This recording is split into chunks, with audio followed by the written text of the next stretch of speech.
Hello, everyone. I hope you guys can hear me, and welcome to another reading sprint session. Which is already no, the eighth per time apparently that we're doing this. Emma, is that correct? Whatever. but the plan for anyone who's new to this concept is we will be doing 2 hours of reading over a period of 3 hours. We will do three 40-minute sprints with a break of 20 minutes in between, and then a chatty section of 10 minutes before and after the entire thing to round things off.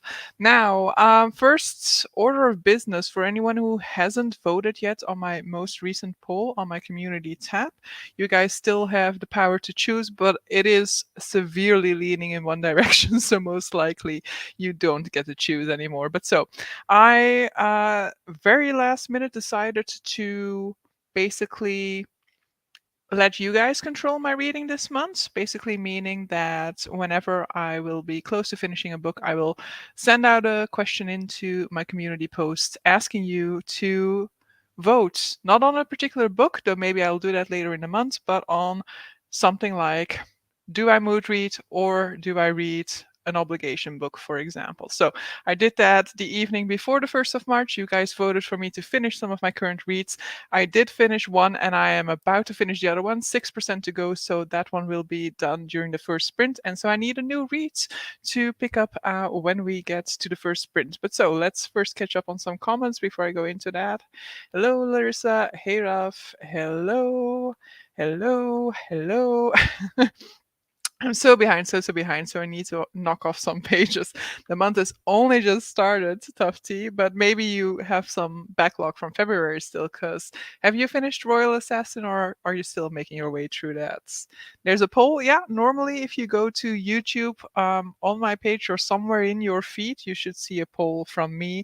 The latest ones I posted some 19 hours ago or something.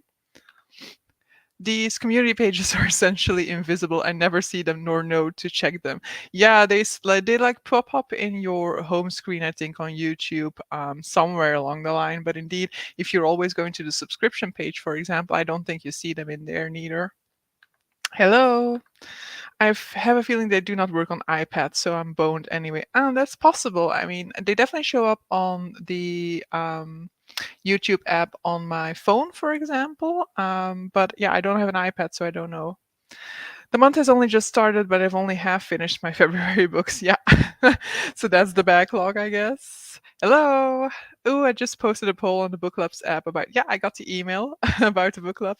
Maybe I should post it to YouTube too. Yeah, you can do that. Yeah, it's super hidden, the community tab, indeed. I mean, for the longest time, I didn't even think I had the possibility to do it, and I'm not entirely sure whether it is the case that now I at under a certain subscriber count didn't have access to it or not, but I also just didn't know where to find it. At some point I literally looked it up because I was like, yeah, I think it is like, I don't know, this amount of subscribers and I have reached that, so don't can I do it? And then I finally found it when I looked into it and realized I could do it, so who knows, maybe I could do it all along. I'm halfway through With the Fire on High, but there's also a live show for Danny Brown on Saturday, and I haven't started. I might also start planning my next trip. Nice. I will be reading The Last Gambit by Jennifer Lynn Barnes. Don't know that one. Is that a thriller? That's my that's basically that's basically my assumption whenever I don't know the title, like thriller. Hello, hello. I'm about 47% through Royal Assassin, which I was scheduled to finish in February. You've got it. Slow and steady wins the race. I also have a February book that I am not even halfway through, so I'm further behind. I think I'm somewhere around. Maybe I have my story graph open. I can actually check it. I am 40% into that one, so I know your pain. Hello, congrats for doing so good on finishing your books. Yeah, it just needed to push, I guess. But these were also like the two books that I was furthest along in, to be sure. And also, one of them was like relatively short. I'd just been procrastinating on it. I think there was some number of subscribers required. Okay, but recently they opened it up for everyone. Ah, okay. I'm watching you on my telebox via my Xbox, but chatting away via my iPad. I just go straight to subscriptions on both devices, so I'm a bit clueless about community page, I confess. I'm gonna try to finish The Young Cult by Richard Knoll tonight, starting chapter 11 now. Enjoy! I'm reading All Our Shimmering Skies by Trent Dalton, another one that I haven't heard of. When I was looking at my reading streak data on the story graph, I was horrified to see how my reading pace has absolutely plummeted since mid-February. Same, absolutely. You can see it on like my page chart as well that like there are multiple times in which I read less than 50 pages a day, and they're all in the second half of February. Yet, despite this, I am loving Royal Assassin. Happy to hear, because that was my favorite of the first trilogy. I planned on reading half of The Great Hunt last month and didn't read a single page. I'll be listening to One Last Stop. That book is much longer than I expected it to be, but I hope I will make quite some progress today. Nice.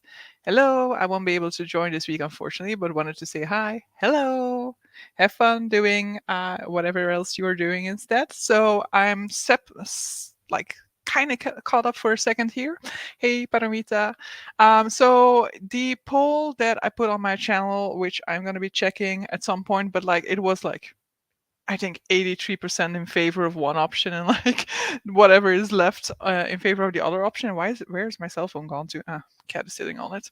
I will check in it at some point, but basically you guys had two options. Either I'm catching up to the War and Peace along, which I've definitely been neglecting a lot in the month of February, or I'm mood reading. And if I'm mood reading, I'm going to be reading Ghosts by Dolly Alderton, which is one of my six, I think, oldest books on my TBR at this point in time. So I wanted to get it done in February. I was hoping to have the time to do some mood reading in February, and then this was going to be the one that I was going to pick up first. So now this is my mood read in case this poll wins. But I mean, it was definitely so far, it had like, it was so much in favor of that I'm like, yeah. I think I'm spending too much time watching booktube, so I only get a bit of time before going to bed. Then I spend more time with my eyes closed and reading. Like, you can cut back on the YouTube as well. I know that you are like the best subscriber everywhere. The best subscriber ever. You watch everybody's videos. You watch all of them, which hats off to that. But sometimes you just have to lower it because you need to also protect your own boundaries. Hello. That first book is a chunk. Yeah, it is not my intention. Like War and Peace read along is an entire year read along. So you read like a chapter a day, and most chapters are like between 3 to 5, 7 pages long or something like that. The only problem is I've probably skipped like, I don't know, maybe even 20 days in the month of February. So I am quite behind at this point. Oh, I heard so many good things about Ghosts. Was trying to find that today in a bookstore, but they didn't have it in store, unfortunately. Yeah, it has been one that's been on my radar for a while, and so it is one of those books that I bought on the 2nd of July when I finished Project Zero TBR because I was so excited to get around to it, and here we are, months later, and I still haven't found the time for it. But so yeah, I'm very excited to be diving in, but I do still have to finish The Dark Between the Trees first, but it's like 6% that I still have to read. Hats off to me. I have actually purchased a lot of my YouTube subscriptions to try and reduce the load, but you folks are so prolific with your outputs. I mean, I am helping you along by not posting any content, but I will try to do a massive edit streak on Saturday. My plan is to edit a video, watch a movie, edit a video, watch a movie, edit a video, watch a movie. These days I watch my faves right away or a day later, the rest are for the weekends. Just checked Goodreads and I have finished 29 books this year. Wow, congrats. Sundays are practically bad, not unsurprisingly. I caught up as The Wild Sasha went live on Sunday and gradually felt even further behind as the rest of the day proceeded. Yeah, so we're about to go into our first sprint. As said, I am going to be finishing The Dark Between the Trees. I so procrastinated on this book. I started this at the end of, I want to say December. Yeah, probably. I've just not really been feeling like it, but it is about to be over, and I'm going to be very happy with that at least. Lol at the YouTube backlog assist from the Reviews Bookworm channel. Yeah, here to please you. But so, time for our first drink. 40 minutes starting now. Good luck, guys, and happy reading.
And we're back. So I finished The Dark Between the Trees, which I ended up giving like 3 stars to. I struggled through most of it, but I really like the ending. I did get a lot more interested towards the ending. I just felt like it dragged to get to that ending, like nothing happened to get to that ending. And but then the ending is type of really open ending that I like. And then I started Ghost, but I'm like 15 pages in, so not much to say about it yet. Your oldest unread books is months old. Mine is probably more than 15 years. Yeah, I mean, it never was that bad, I think, during Project Zero TBR, because like 15 years, and I would have had to have gotten it when I was like, I don't know, yeah, almost 20. And so I don't think there are any books from when I was 20 years old that were left on my TBR when I started Project Zero TBR. Though some maybe, but no, I don't think so. So it was never that bad to be sure. But yeah, now of course it is at its all-time best almost. I think a lot of my slump, at least in terms of my reading pace, may have been caused by my early February decision to push through the last of the SPFBO 8 finalists to complete that challenge. Yeah, this is a challenge I kind of wanted to do, and now I'm like, yeah, it's never going to happen, I think. There were a lot of not to my taste books that I forced my way through to complete that job. Yeah, that's kind of like the issues sometimes with these type of challenges that you set yourself. You think, it would be so fun to be able to say that I've read all of these and to be able to like give my opinion about which one is best. But then a lot of times we also don't allow ourselves to just like DNF one of them early on and be like, okay, this is never going to be the one that's going to win for me because it's just like really not clicking with me. And then, the experience kind of gets a little bit more bittersweet as a result. For a while, like 2 years in a row, I did the Booker Prize, and then I had that same sort of a mix of really loving some and then really not getting along with others. I might do the International Booker Prize as well this year, and hoping for better results there, and hoping to allow myself to be like, nah, this ain't working for me, and just bail out quickly. Hello. Old Chadia mentions oldest unread books. I have taken up a new project on the Storygraph to tag my books with the year I shelved them, or at least as many as I can. Nice. Oh wait, stop jumping. um, this shelving project means I am going through saved receipts. Wow. My Evernote and my shopping accounts on Amazon Book Depository, etc., finding purchase dates. This is the type of things that I could do when it comes to like work related stuff when people are paying me to do that. Then I can care enough. But I have considered it. Like for my ebook TBR, for example, I have considered it, but I'm like, nah, too much effort. So I've been finding books purchased 2 decades ago that remain unread 20 plus years. I mean, if you had a booktube channel, this could be like reading books that have been on waiting on my shelves for over 20 years. I finally entered my hockey romance era, and it maybe has taken over all my original reading plans. Yeah, I was like getting a little bit slumpy towards the second half of February, and so after people like trying to tell me like to not put so many obligations on myself, I did kind of decide that for February my only obligation read, and even there I'm allowing myself some freedom, is Kushiel's Chosen, because I am a host for that read along. In principle, I have the month of March and April for that, so if need be, it can be pushed into April. But basically, that's the only book that I'm like, I'm not kicking it off of my TBR. The rest, I'm kind of like hoping that I'll still get around to some of the ones that were originally on that TBR, but I don't make any obligation of it for myself. Read another 26 pages, all about the collective unconscious and self deification. Nice. I see an unread book sitting on that shelf over there that I brought with me when I moved here 13 years ago. Nice. I had dinner. Oh, stops. It's like constantly switching. like jumping. I had dinner and scrolled on TikTok a bit. Nice. I don't have TikTok because otherwise I would get nothing done. I read 60 pages, almost halfway. Nice. I read 77 pages. Wow, another fast reader of all our shimmering skies, and it's amazing. Nice. I have today and Friday off. Nice. I went clothes shopping to replenish the basics, did laundry, and since like 2 p.m., I've been looking into buying Magic the Gathering cards to make a cool synergistic deck.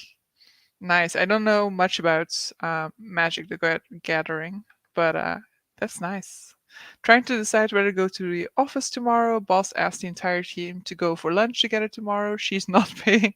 But last time we went to lunch like that, I ended up with an anxiety attack that lasted 11 hours. So kind of scared. Yeah, I was going to stay like just do it because it will be fun to see your colleagues again. But if it triggers anxiety, then that's of course a different type of story. And then you just kind of have to you know weigh it out for yourself. Is it something that you kind of want to push yourself to do and kind of want to face that anxiety and kind of see a positive experience come out of it, or if you really think that it's just going to trigger another one, then it might just be better not to. I'm still going at the deck but feel like it's almost done. Nice. I could fill a booktube channel with all my waffle about my book projects of late. I'm a bit of a data nerd, and sorting out my book data in the story graphs has turned out to be such fun. Generally enjoying it. Doesn't need to be a job. I like data in my job, and I do like having the data also for my reading and stuff like that. But I will never fully be able to clean it up for my entire life because I will never fully remember everything from like my childhood years and stuff like that. So that kind of makes me go like, whatever. So I looked into your Before Your Memory Facebook today. Would you like to know more? Yes. What were people saying? I know that it's like, it is definitely general practice. That's a wrong way to say it, but it happens a lot that people call books like that magical realism because they're like, it's a mix of realistic it's a book it's a mix of realism and fantasy or sci-fi, and so then they a lot of times already call it magical realism. But like the early examples and these sort of like core examples of magical realism that I started out reading were always cases in which you could almost overlook the magical, in which it was almost like you didn't notice the magical because it's so seeped into the reality of the story, or it's so ignored to some extent, let's say. And so with something like Before the Coffee Gets Cold, the entire premise is that you have this cafe in Tokyo where you can travel back in time. But it is something unexplained. It is something that, isn't normal within this world. It is accepted by the people working in the cafe because it's their reality. But people do seek out this cafe to be able to do it because it's so, you know, exceptional. So it doesn't fit magical realism, in my opinion. So you looked into it via the two publishers. I looked at Picador, but there's also Hanover Square Press. Normally, we librarians look to the publisher site for official genres, but these are lacking on these sites. Yes, I'm gonna just highlight this story. So I asked the TSG librarian community for some input. One person pointed out that Hanover Square Press is an imprint of Harlequin, which is a division of HarperCollins. Turn la la la. Okay, has an online shop that we can check. That shop does list some genres: literary fiction, contemporary fantasy, magical realism, and time travel or sci-fi. So we typically defer to those. Some people suggested speculative fiction may be more suitable than sci-fi, but a few folks who've read it did agree with the magical realism or speculative fiction genre. Yeah, magical realism is like a genre that I've kind of given up on being annoyed with how often it's used when it's, in my opinion, isn't magical realism. But the only data I love is the one from Star Trek. Shocker, I know. I guess it's a character in it. I definitely tend to do things even when it might be a trigger, and that helps a lot. Another thing is I can be sure there will be a vegan option for me whenever they want to go, so wherever they want to go, so additional stressor. Yeah, I could definitely understand that. Like, um, for example, even for like company events or something like that, I always prefer for them to put it in the email, like, let us know if you need a vegetarian option or something like that, because a lot of times they don't put it, and I'm always like, but yeah, do I need to let them know? Because I need to have some food, and people don't seem to realize how much of a concern that is for us when going somewhere. Yes, magical realism is now often used interchangeably with urban fantasy, and that's not what it used to mean. Yeah, definitely. And it's not like in this case, this book is definitely not urban fantasy. This book, it has is a realist story with sci-fi elements. So to that extent, yes, that is part of what magical realism is. But magical realism falls on the side of realistic fiction, and should be something where everybody in this world kind of basically ignores the impossibility of something, which is not the case in this book.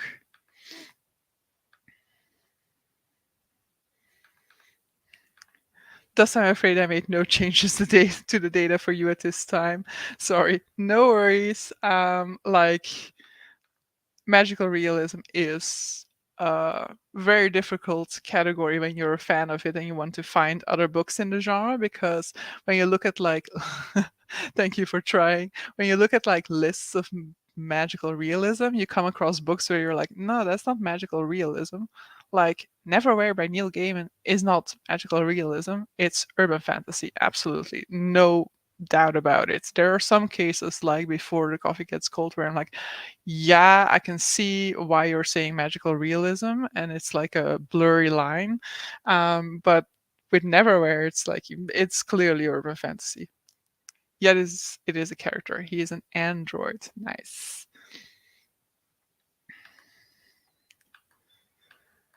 Oh, I am caught up to the comments. Now I need to think of something to say, which is more annoying, I guess.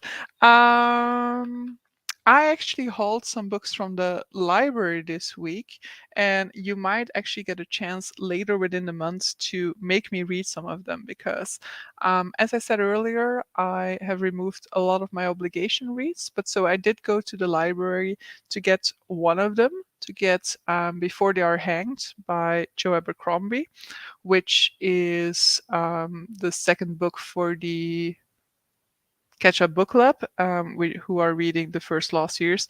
And so I'm not obliging myself to read it, but I did want to have it on hand in case at some point throughout the month I'm like, you know what, I want to pick it up now. But I also picked up a few other things. So I picked up two Spanish books because I do kind of want to read more in Spanish as well and not have everything I read be in English all the time. So I did also pick up like two Spanish books. The only annoying thing about that, of course, is then that um, the library doesn't really have a lot of choices when it comes to Spanish literature. So that means that I don't have many choices. But I basically just looked at, like, I have one book which is quite well known. For like translated literature, which is Paradise by Fernanda Melchor. So I have the original Spanish version of that, and I have a Isabel Allende because I have never read Isabel Allende before. So you might at some point in this month be able to make me read a book in Spanish. Your friend Voyage to Words has been really bummed by that recent read, a really long episode about it. I figure the author knows her thoughts by now. Yeah, I'm assuming that is the case indeed. I watched it, like, I definitely thought that there were some very interesting points made in it. And I'm sure that if I were to read this book, some of those points might not be an issue for me. Like things that she was mentioning about, like, the word Herculean, for example, being used in a fantasy book. When she points it out, I'm like, yeah, I can understand why that's actually kind of why that could bother you, because of course that is a term that is very much linked to our history, our world, our cultures. But for me personally, that would be something that I would completely overlook. But there are other things that I'm sure that I would have also at least reflected on, and I'm not sure whether I'm gonna watch it, whether I'm gonna read it now or not, because she had already told me that she would be interested in me doing a review of it for my disability and fantasy series. But I don't know. I will probably reread Master of Stars first, and do a video on that. But I'm only gonna reread that in September, so who knows? All I know is all I know of magical realism. All I know of magical realism is that my city has a street called Land van de Magische Realisme. What a weird street name is that? I've only watched the first chunk of the episode about the book, but she was complaining about men haunting her comment sections. Yeah, that's definitely happened quite a few times. I don't want to be that guy, so I long ago decided to stay firmly outside of her comments, being that I'm some random bloke on the internet. I think it's fine as long as you're not saying things like, I think a lot of her comments has been that people have given her is about how like she's a Nazi feminist or something like that, and how she clearly doesn't like fantasy and stuff like that, like very attacking comments about her opinions, or comments in which it's clear that the person didn't really pay attention at all. So you're allowed to have opinion, but I can understand you being careful as well. Hello. One of the nice things about cleaning up my storygraph data was getting my books down to just those that I understand, which is the one. I learned some German and Arabic at some schools I attended, but I have long since lost that from my memory. Yeah, I also still need to clean out the data, because I do also have some books from my past, like from the imported data from Goodreads, that is in like a language that I don't speak, so clearly not the language in which I read it. Hi everyone, I'm going to be cooking and eating, but I can listen to the book eaters while I do that. Enjoy. I did not particularly care for the book eaters, but hopefully you are having a better time with it. I did finish, like on a similar note, like the book eaters was a Lumacrate book, I think, and yesterday I finished a Fairy Loot book. I finished The Undertaking of Heart and Mercy, which in the previous two sprint sessions I've been complaining about to you guys, but I actually ended up crying along with it. I was drinking wine, so I was potentially more fragile emotionally, but I ended up crying along to it. So it ended up getting me after all. Even though for the longest time I was saying that I couldn't care less about the story, in the end, it got me. It turned out that I did care.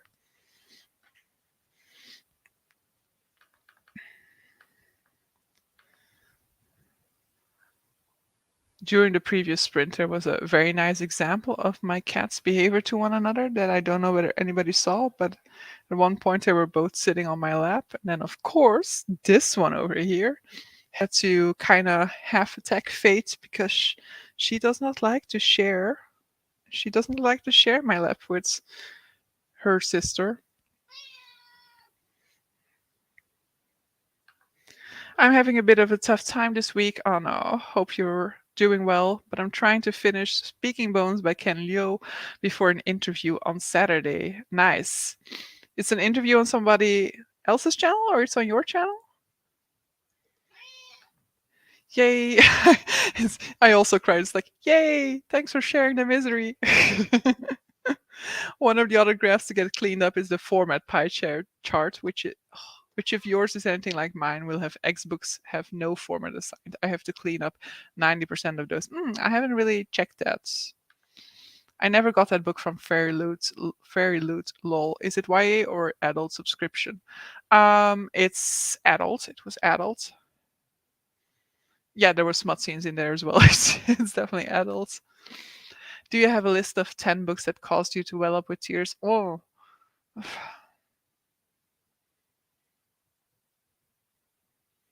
I mean, the difficult, but I have.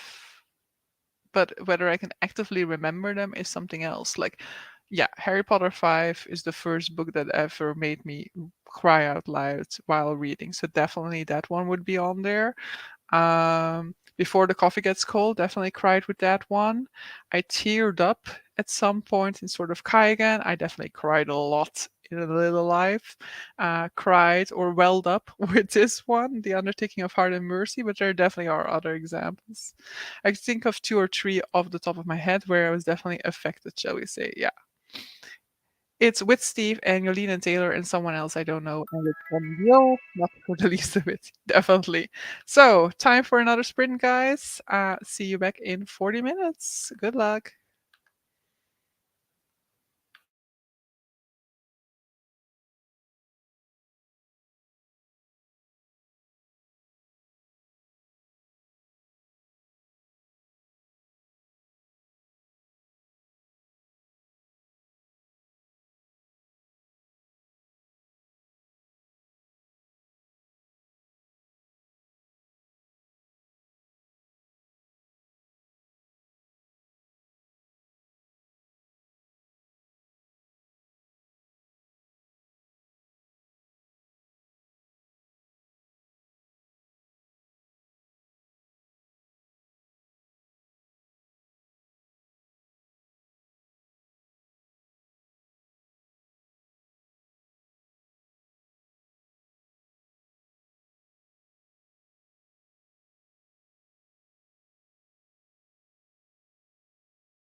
Hey guys! So, how did we all do?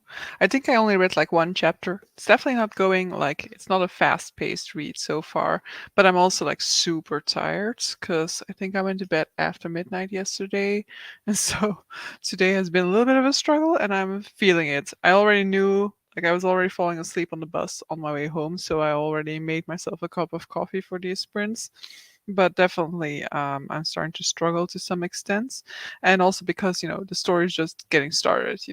I still don't fully know the direction of it. I mean, it's a story about being a single woman in your 30s and like how people around you have like different, like, I don't know, goals, expectations and stuff like that, as they're part of a couple, part having kids and all those things, and might have very different life paths than you do, for example. So yeah, I'm enjoying it so far though, but yeah, not making huge headway into it neither.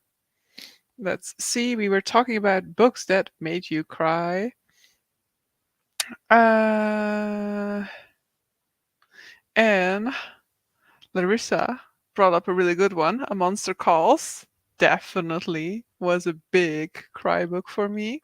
What I also realized somewhere during the sprints is, of course, Master of Sorrows, um, and Rhythm of War. Also cried in that one. The list of books that made me cry is below 10, and it's been a long while since I added anything to it. Same for books that made me laugh. It's rare for me. Yeah, laugh. Like it depends. Like kind of like a small chuckle to myself, sure. But like really laughing, I don't know whether I've ever done that with a book, for example. In any case, all of that is easier for me in movie formats. Midnight Library made me cry. Haven't read that. That's me. Monster Calls. One of the ones that I remember. I only got one series that made me cry. One Piece.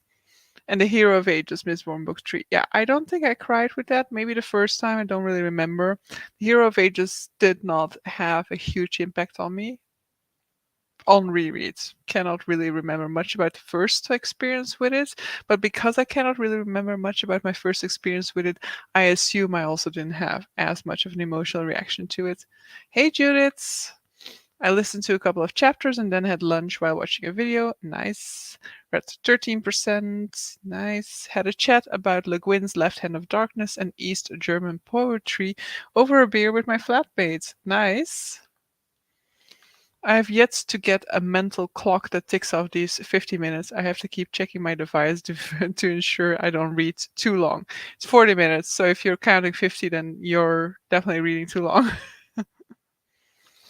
Then read another 15 pages, or then read another 15 pages or so. I read 65 pages and I have no idea where the story is going, so I'm intrigued. Yeah, I always like that when you like have no idea. It doesn't mean that I don't care for kind of seeing where it's going, but it's always nice when you're like reading a book and you're like, I actually have no idea where this author is going to take things. The Percy Jackson book 2 discussion just ended. I'm looking forward to read the next book and see if I continue the series after that. Yeah, Percy Jackson is just a series where I'm like, I missed that boat. I was like not the proper age for it, I guess. Or yeah, I mean, I completely missed that boat because I didn't even realize it was a thing until I joined BookTube. Because when I was in that age group, I don't think it was there yet. And so, yeah, I'm like, I'm okay with not having read that. I don't really have too much FOMO for it. The Left Hand of Darkness comes up on some of my sci fi Discord discussions. I have to confess, I DNF'd it though. Yeah, I chuckled out loud often enough, but proper belly laughs is not something that happens often. I only managed 30 pages this time because I read up on the Pacific War. This is the context the novel I'm reading is set in. Nice.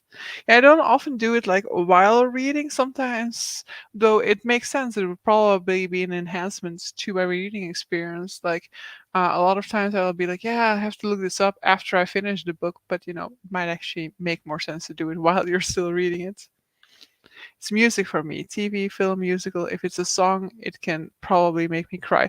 Yeah, that's probably part of the thing that makes it easier to cry or laugh in movies and TV is first of all the visual aspect of it, but also the emotion building through music. You know, the movie score is very important in setting a scene and in taking the audience on a journey emotionally. My list of books that moved me include Greenbone Saga 1 and 3 and A Sword of Kaigen. So these are booktube inspired reads. Yeah, really had not much of an emotional reaction to Greenbone Saga, unfortunately. Laughing and crying is easier for me with visual medium, hence why it works with One Piece, but otherwise it's movies or series. 40 minutes. I clearly cannot math either. I cried with Faithful and the Fallen books, Sword of Kaigen, Memories of Lost and Found, One Piece, and Les Miserables. Les Miserables? No, I didn't have it with the book. Um, did I have it with the movie? Probably not. Oh, jumped. If a book is promoted as funny, it's likely to make me not want to read it, if I'm honest. You know, with funny, I just always go in with the expectation that it's not laugh out loud funny, even though the blurbs often say that, you know, like laugh out loud funny. But even then, funny is quite of a difficult sell for me just because humor is so subjective. And especially in literature, I feel like it can more easily not hit because you don't have sort of like the comedic timing that you might have if you were like, I don't know, watching a comedy show or something like that. Here you kind of have to like make your own comedic timing to some extent, I guess. Um I cry at the end of The House at Pooh Corner every time I read it. I don't think I've ever actually read it. Is there a childhood book where I cry? No, I don't think so, but I was also a late reader to some extent. I only really started to like be a prolific reader like around age 10 or so. Same for the funny book. Also, Alleen op de Wereld is very sad. I don't really know the international title. Sans Familia, I believe. I don't know that one. Also cried with Assassin's Apprentice. I was watching Dominish's book's latest episode on BookTube where he discusses his February reading in wrap-up form. There's a book in there that I too have read and I was hooting with laughter. Okay. I loved I laughed more at the video episode than I do with most books. Nice. The Great Believers made me cry. Also don't know that one. You start out pretty much knowing that many of the protagonists are not going to survive as they are young gay men living in the time when the AIDS epidemic started. Okay. Yeah, I haven't read that one yet, but I can imagine that that subject matter is going to make it difficult. Yeah, I probably for the Dutchies in the chat, I probably also cried when I read Het Uur Nul by Dirk Brakke, which is also about AIDS. So that one probably is like one of the childhood ones that I cried with. It is sans famille or I don't know I don't know in which type of language pronunciation to give it. Sans famille? No. Sans famille, but then it's spelled different, or is this just like a bug on my screen? Or Alone in the World? I did squeak in a few pages from Royal Assassin in the last 40-minute sprint. Hard to say much while being vague, but Fitz is learning about ships and has a permanent wingman. If you please, I have no memory. Oh, but no, the permanent wingman. I absolutely know who you mean. And yeah, hello, love it. I felt sad at certain hot books, but cannot cry at books. I can cry at books, but yeah, I don't know whether I cried with any of the hot books. I don't remember. Maybe not. It is French. Okay, sans famille then. I have laughed at some of the banter with the Royal Assassin's character with Night Eyes, cramping Fritz. His new name is Fritz, guys. Fitz's style, as he gets his and wait, as he gets. My brain is not comprehending this. Cramping Fitz's style as he gets way, his end away had me giggling. I really don't. I don't cry often at a book, but when I do, it's usually ugly crying. Mm, no, a lot of times for me it will quite literally just be like tearing up, and depending on how long that scene lasts, I might go into real tears. But a lot of times I feel like the things that make me cry in books are not like character deaths. The things that make me cry in books is like the characters who are left standing dealing with or like having that breakdown moment after realizing that that person is gone, or having like an anger reaction to the loss of that person. Those are the types of scenes that will really hit me hard. And a lot of times I feel like they don't linger long enough for me to actually get to the stage in which I'm like crying my eyes out. Like if they would linger on it a little bit longer, I wouldn't be able to hold it back. But a lot of times they just like slip back quickly enough for me to keep my eyes dry in the end. But ugly crying definitely happens with movies a lot. I think I Am Sam is like the best example I had when I first watched that movie. I just needed a pillow with me at all times because I was just like, I cannot take anymore. On the Grimoire Discord, there has been mention of some folks being upset there for Royal Assassin, I assume. Yeah, but it's just like really personal, you know. I think a lot of people have really close attachments to characters, and when these characters then like pass away, then they have reactions to it. But a death doesn't typically impact me a lot. You know, it's a lot more about dealing with grief for me. Um, I laugh with Terry Pratchett and Douglas Adams, and I cry a lot with books. Might be a problem of the books I read, so I'm using local slang again. Okay, I really don't know British slang, and I'm chuckling at the way my words didn't translate. It's like until I joined BookTube and like was following people as they were, you know, like doing sprints and stuff like that, I did not realize that you can use to have tea to say that you're having dinner. And I really it's very confusing. I don't understand why this is a thing, but I was like, I would never in a million years think that somebody was meaning that they were that they were having dinner when they're talking about tea. Mostly it's books that make me realize how much I fucked up my own life. Once again, might be a problem of the books I read. Yeah, some books that kind of make me like despair of the human condition, let's say, or of human society, those can also kind of make me cry, I guess. I'm going to go with moved rather than bawling my eyes out because I don't do that. I am bloke after all. Yeah, gotta maintain that sort of a tough male exterior. This is what is so sad in The Great Believers, the very few people who actually survive and have to mourn their friends and struggle with survivor's guilt. Yeah, that would definitely get me really upset. I get really invested. Yeah. I think I had that more when I was young, even though, as I indicated earlier, one of the first books that I remember having a very big emotional reaction to is Harry Potter 5.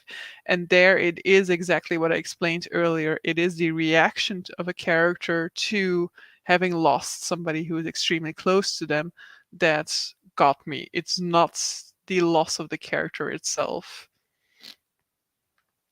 The thing that made me ugly cry was Clanat's was Clanat? Yeah, Clanat, right? And Clanat After Story. Once again, don't know these references. You have so many references that I have no idea about. So I'm assuming it's probably like something like anime or manga, which I have no familiarity with whatsoever. That's why I was moved during Greenbone Saga because I'd spent 3 chunky books getting acquainted with certain characters. Oh my god, yes, I sobbed with Clanat. I love it so much. Okay. Stoic male exterior. Lol. I also sobbed with Naruto. It's really rare when I move though, which is why I can enumerate them. Though the book, to be fair, they were also all in the past year or so, so recent history. Yeah. Which part? The Naruto backstory, Neji backstory, Gaara backstory, too many poor children. I know nothing of these things. Clannad is a music band to me. Robin the Hooded Man. You guys are just like speaking. I was gonna say, like in Dutch, we say to speak Chinese when you don't know what people are saying, but I actually understand Chinese, so that doesn't really make sense for me to say. All of them. Yes, I did get there in the end. Also for Gara, because I have a soft spot for him. Yeah, I think for me it's easier with movies. Like, there it just happens all the time. Like, what have I seen this year? Everything Everywhere All at Once, definitely crying. When I went to the first movie that I ever saw by myself in the cinema was Inside Out, crying by the end of it, being like, please don't notice me here in the cinema room. I am just bawling my eyes out. Though I feel like I can still do it relatively, like, in a way that it isn't all that noticeable, because what was I watching? I think it was during the Fablemans, because yeah, if some people might know that I've been going to the cinema quite frequently recently to watch the Oscar movies, so I'm not always as sure anymore in which movie I had which experience, but I think in the Fablemans there was somebody sitting behind me who clearly was going like so clearly I was having a very difficult time dealing with her emotions, and I didn't even realize why, because I didn't really have any reaction to that scene. But that is skådetal. Are you speaking in codes, guys? I shall tweet you a link to examine later so you can see my Clannad reference. Okay. I don't watch enough movies to have a list of anything that moved me. Yeah, definitely, like extremely everything every I always get Everything Everywhere All at Once confused, like in my mind, not in terms of the movies, but in terms of the title. I'm always wanting to say extremely loud and extremely loud and incredibly close, which is a totally different movie, also a book, but for some reason my mind wants to confuse is very confused between these two titles. Only anime people know. Okay, fine. Fine. There was that bit in sort of Kaigen where I had to put the book down and walk away. We were not okay. Yeah, and in that bit, it was what I said earlier, the reaction of another character. I watch, I think, enough movies, shows, and anime. As long as you didn't laugh out loud while your cinema buddy behind you is whimpering. We did that with not me personally, but I was in cinema with some of my friends. Like, we're talking when like high school, back in the day, and we were watching Moulin Rouge, which is also an indication of how long it's ago because it's when Moulin Rouge was in cinema. And the bit at the end where like Ewan McGregor does this sort of like cry that's like very loud and stagey, my friends just started laughing because of how ridiculous it sounded, whereas it's like intended to be a very emotional scene.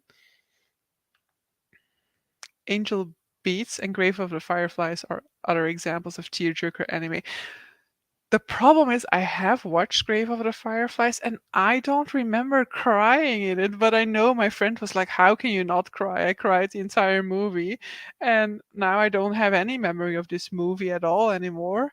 So I'm like, "Oh wait, am I just a soulless being, or did I not watch it after all?" So I should actually just watch it to be sure that I've watched it. Tufty's next sprint project explained that Robin the Hooded Man quotes, yeah, or the context in which it was needed. Nicole Kidman in that film, yeah, great. Or you can watch them, then you will know. Okay. Where the Wild Wind Blows made me cry. I cried when watching Benjamin Button and Last Christmas in the cinema. I didn't cry watching Grave either. Grave of the Fireflies, yes. Theme of this week's sprint: crying, crying. But with that sad note, let's go into the final sprint for this evening. Enjoy!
Hello, guys.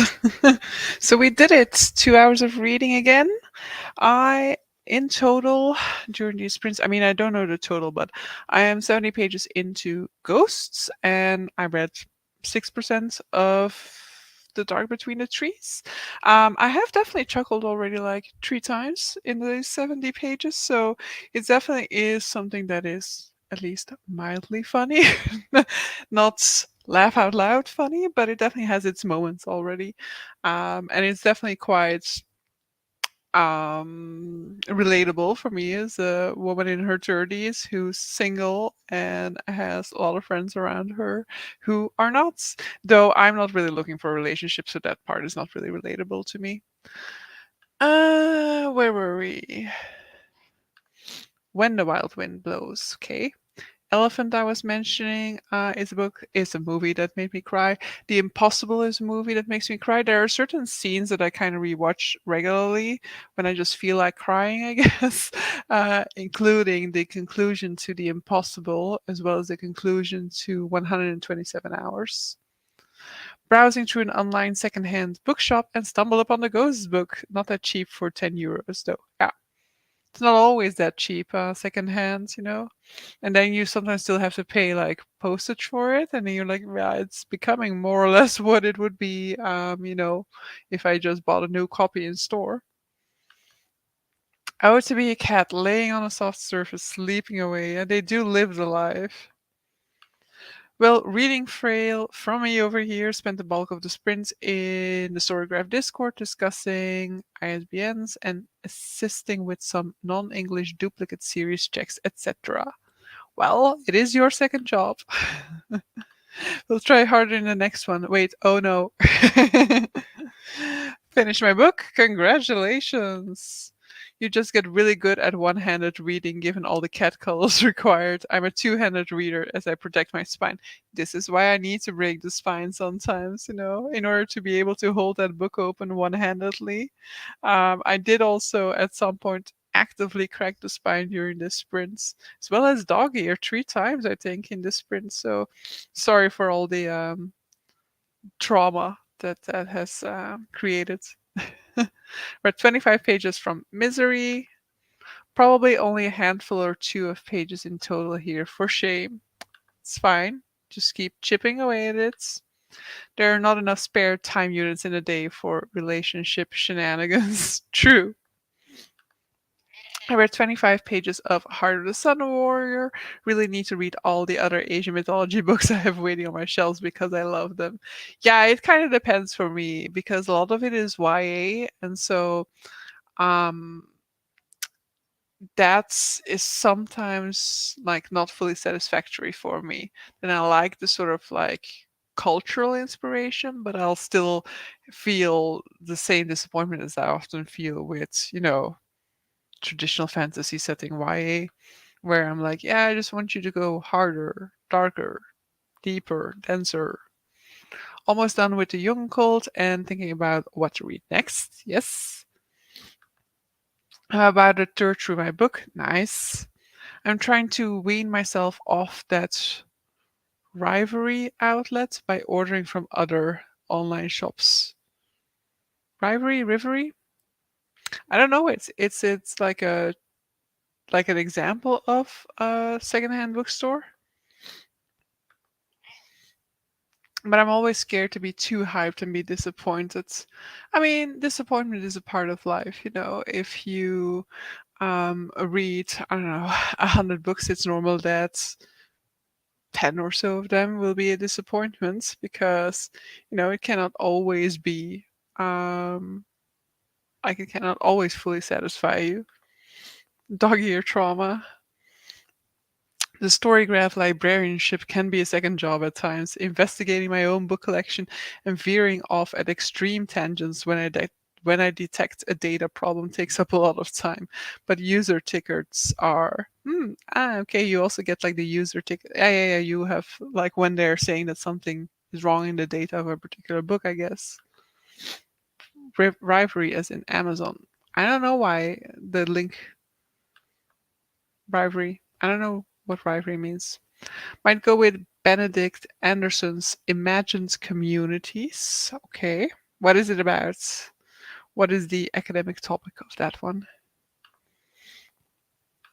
I'm still debating what I'm going to do with this, whether I'm gonna keep it just as my evening book or whether I'm also gonna spend my commutes with it, because I should probably keep Curse of the Mistral as my commute book so that I could just keep chipping away at that, or otherwise it'll just be my new The Dark Between the Trees, where I'm just not reading it enough to make any type of progress in it. Um, but I'm kind of tempted with this one, but I think I'll just, for now, leave it as my evening book. And who knows, like, I might even finish it this weekend. I don't think so, because it is like I am enjoying my time with it, but it is taking me a little bit, like, it's not a fast read for me. So probably this weekend it won't be finished yet. There was a viral tweet here in the UK at the weekend from a struggling book shop who turned to Book Twitter for help, and Book Twitter responded in style. I helped a little bit too, and want to do more. Yeah. Or Stephen Aschheim's The Nietzsche Legacy in Germany. Nice. We always used to make the joke. It's not like it's high level of humor of referring to Nietzsche as it's Nietzsche's Maschine. I don't know whether that is the same in German, but like a stapler is called a Nietzsche's Maschine. So we would always say Nietzsche or the Nietzsche's Maschine. Rivery as in river, winding its way along the land. Along the lands. Okay, yeah. Imagined Communities is about how nationalism comes into being. Interesting. Trying to say Amazon without saying Amazon. True, wow, only now do I actually understand the link with river. Because when saying Amazon, I don't think about the Amazon forest or the Amazon River at all, clearly. Because for me, that is like the Amazone, you know. I think of that in Dutch terms. So apparently my brain does not link it. True, I've had a great reading year so far, only one married. Nice. My commitment reads are going to take over March. I have two leftovers from February plus my March pair, which means I'm at capacity when I want to mood read. That Nietzsche joke doesn't work in German. You don't have a Nietzsche's machine? Okay, fine. The languages are quite close to one another, but clearly not that close, neither. Yeah. Buffy has been an absolute angel down here, and she's like, sometimes cats are in this phase where they're extremely soft, and this is that moment where it's very much a problem not to pet her because she's just so damn soft at this point in time that I'm like, I want to pet you all the time. Which for the most part she likes, but then you get that weird cat thing where you're petting them and all of a sudden they have enough, and that they do not really go lightly about communicating that. There was actually a really funny joke in the book about some guy, like she's visiting her Italian neighbor downstairs, and he's clearly not interested in starting a conversation or getting to know her. And then she's like, "Where are you from?" And he says, um, a word, and she's like, I don't know that. Where is it? And he says, like, look it up. And when she looks it up, it turns out to be an insult. I watched a gardening tube channel which features an allotment cat that is super floof. Yeah, my colleague, over the weekend I went to my colleague for lunch, and he has two versions of Fate basically. Both of them are bigger than Fate, but one of them is ginormous, but they're both so fluffy. The cat appears in every weekly episode I've been watching for 3 years now, and the cat turns from sleek to fluffy as winter approaches. It's quite a change. Yeah, definitely. I have to leave now because I'm teaching a class in a minute. Good luck. Thanks so much for the sprints. Bye, everyone. Bye. The cat almost has pantaloons. It's so fluffy. Hope that word works. Yeah, definitely. But the cat of my colleague, it's like they're lions. Their mane is so full, which Fate has to some extent, but not as much as those. But we have made it to the end of these sprints.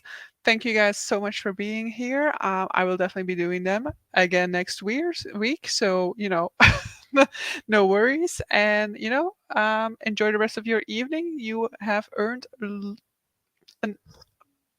a break from reading. But of course, if you want to continue reading, do so at your own pleasure. But yeah, see you guys for the next one. Bye. Need to awkwardly find the end broadcast button. Bye.